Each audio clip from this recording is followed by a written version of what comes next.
Бәріңе сәлем достар, сіздермен бірге Жүзезі. Бүгін жаңа алаяқтық схеманы ашатын боламын. Қазіргі кезде көп жастар права сатып алумен айналысады. Ол негізі дұрыс емес, ол незаконно, өздеріңіз оқып, өздеріңіз алыңыздар. Ал схеманың ашылар жолын айтсам, жаңағы кісі бар.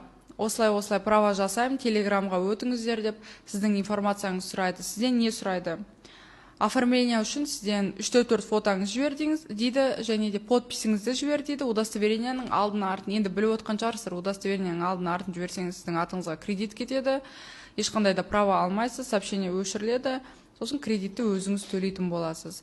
Қысқаша айтқанда, ешқай жерден права сатып алуның қажеті жоқ. Өзіңіз өз еңбегіңізбен оқып шығып, официальный тұрғыда права алуларыңызды сұраймын. Себебі қазіргі кезде көптеген авария болып жатыр, көптеген жолда көріп жатқан шығарсыздар, случайлар болып жатыр. Оның алдын алу үшін өзіңіз оқып, өзіңіздің біліміңізбен машинаға отыруыңызды сұраймын.